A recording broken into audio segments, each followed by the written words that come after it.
Hello friends, in this video we are going to discuss what will be the operation principle of LED and light emitting diode.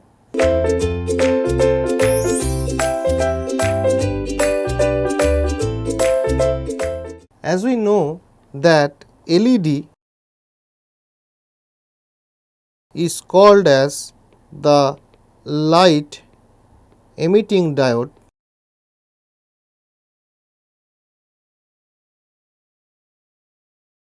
Now this LED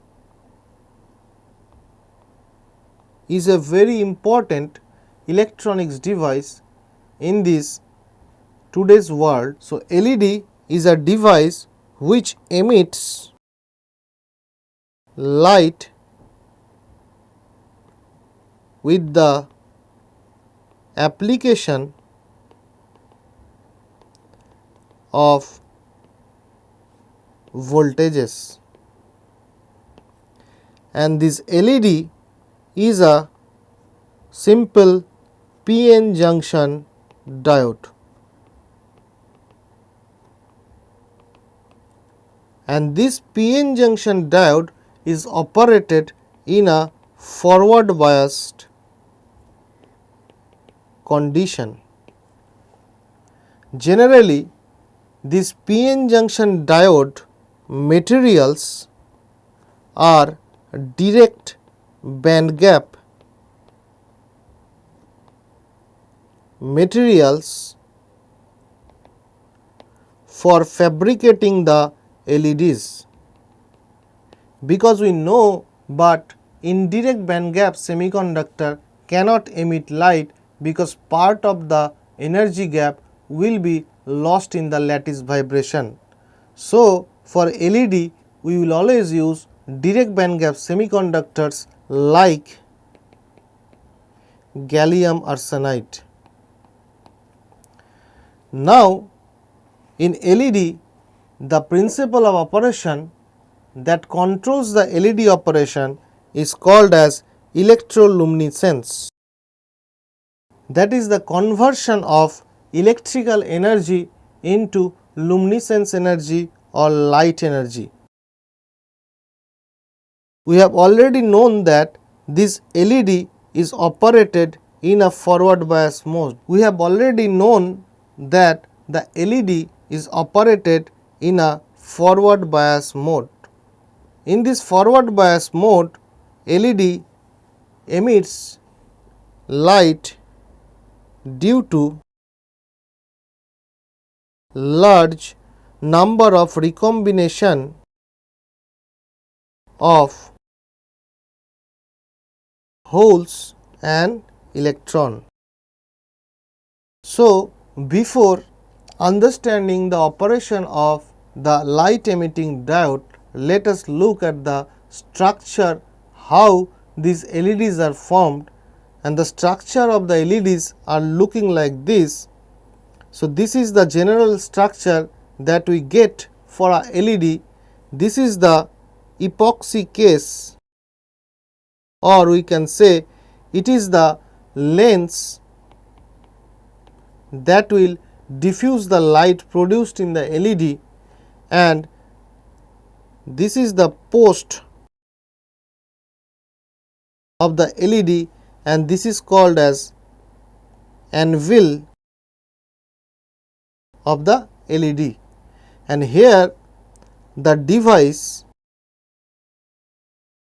is here and it has been connected to this post, and a positive potential will be given here and a negative potential will be given here, and this is the wire by which it is connected, and the main device is inside this bowl.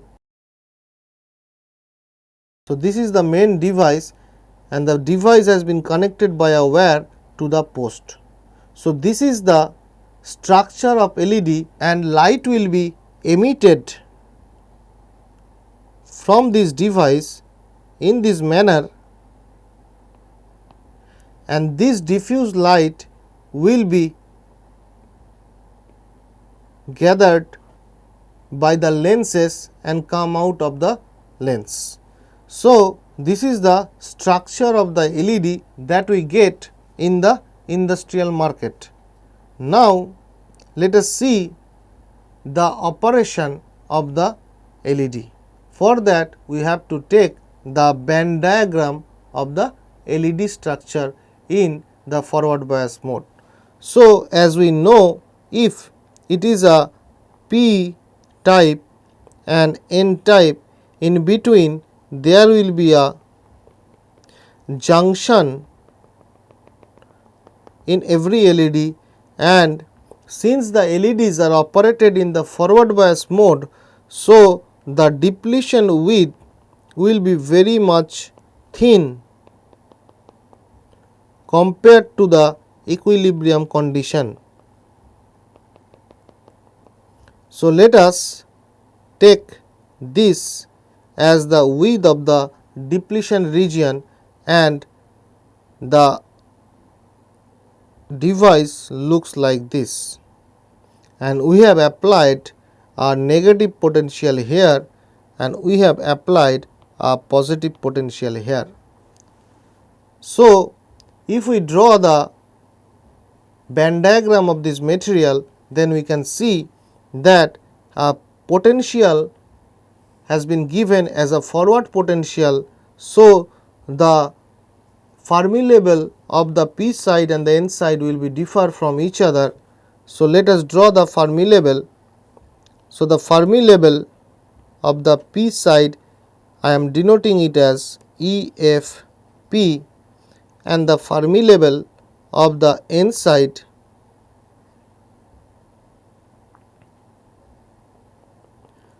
I am denoting it as EFN. In the N type semiconductor, we know the conduction band will be near to the Fermi level. So, this is the conduction band for N type, and this is the valence band for N type.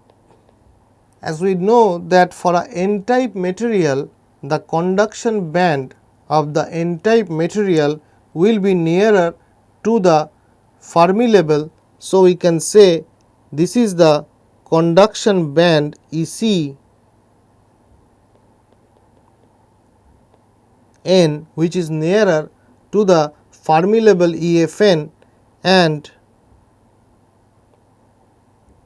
this is the valence band of the N type, which is far away from the EFN. Similarly, we know that for the P type, the valence band will be nearer to the Fermi level. So, we can draw the Fermi level. So, this is the valence band for P type, and this is the conduction band for ECP, and they will be connected in this fashion. Now, when a negative terminal has been connected here and a positive terminal has been connected here, and we know that in the P type there will be lots of holes inside the valence band. So, there are lots of holes. Similarly, in the N type, there will be lot of free electrons in the conduction band. So, these are very large amount of electrons in the conduction band. Now, due to the application of the negative potential at the N type, this electron will try to go uphill to the P type, and these holes from the valence band will go to the N type, and during this movement the electron and the hole will see each other in the depletion region, and they will try to recombine, and during the recombination, so suppose this electron and hole, during the movement this electron will jump to the lower energy, and the amount of the band gap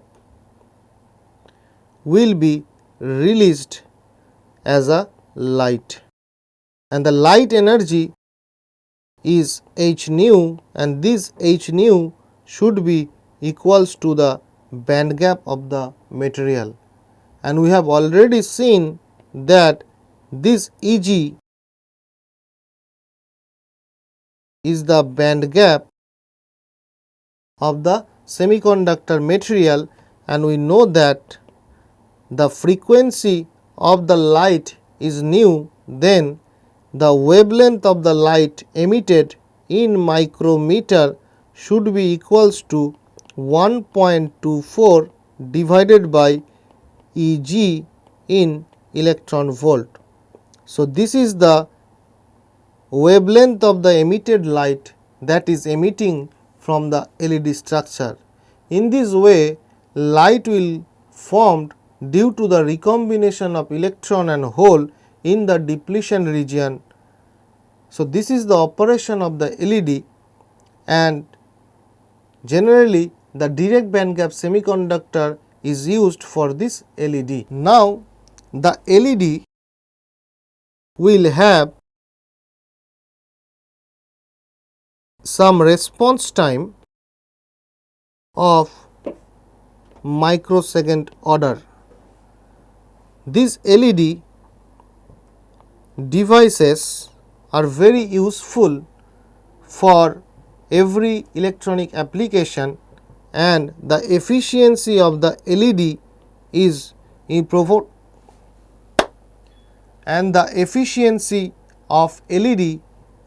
proportional to the forward current, that is IF, and inversely proportional to the temperature.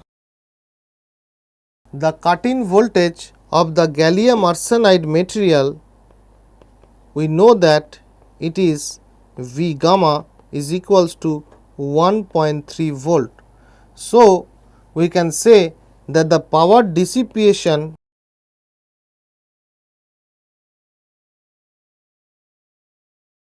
of a gallium arsenide LED is of the order of milliwatt. So, we can see that LEDs has a very low power dissipation property, which makes them very efficient in electronics application. So, LED are faster compared to LCDs. LCD means liquid crystal display.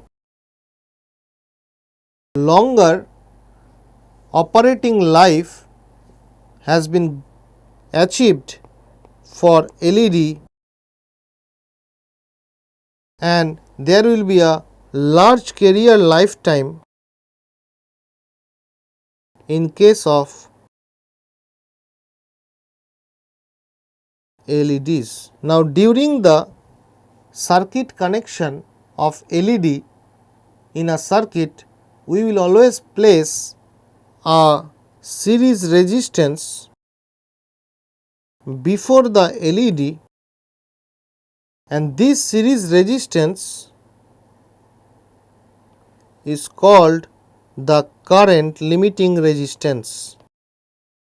This current limiting resistance is used because if by somehow the current inside the circuit increases, then this current limiting resistance will protect the LED from the high current. That is why we can say to limit